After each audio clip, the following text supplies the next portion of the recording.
अहिले आइटीको जमाना छ, सोसियल मिडियामा अहिले राम्रो स्टन्ट गरिदियो र कुनै शक्तिले राम्रो सहयोग गर्यो भने बन्ने क्रेज, आफूले गरेका कामका कारणले चाहिँ क्रेज बनेको जस्तो देखिँदैन। काम भन्ने हो भने त काठमाडौँ महानगरपालिका के काम भयो र? बालन शाहलाई कुनै आइटीले म तँलाई भाइरल गराइदिन्छु अनि अथवा कुनै व्यक्तिले म तँलाई तेरो पहिचान बढाइदिन्छु अनि त प्रधानमन्त्री बन्छस् भनेर भएको होइन के। जनतालाई कसरी अगाडि नाइके बनाएर देखाएर जनताले भोट दिने होइन नि त।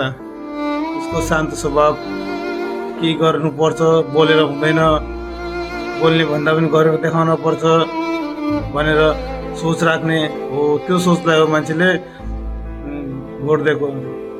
त्यही फरक छ पुरानो दलमा र बालन शाहको।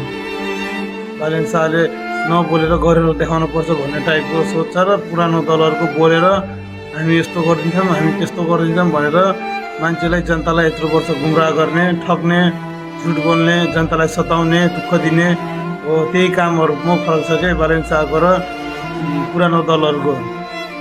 अनि काठमाडौँ नगरपालिकामा के विकास गरेको छ र? मान्छेले विकास गरेको देखेर नदेखेर कतिको जज गरिरहेछन् मान्छेले भन्ने कुरा थाहा भइहाल्यो नि त। एउटा 3 वर्ष 5 वर्षमा बालन शाहले काठमाडौँको मेयर बनेर एउटा प्रधानमन्त्री बन्न सक्छ र 30-40 वर्षदेखि राज गरेको दलहरूले धुलो चाट्नेसम्म गराउन सक्छ भनेपछि त्यो मान्छेले देशको कति नै विकास गर्छ होला भन्ने कुरा त अब थाहा भइहाल्छ नि। त्यो अहिले जनतालाई गुमराह गर्न लागेको हुँदैन नि त।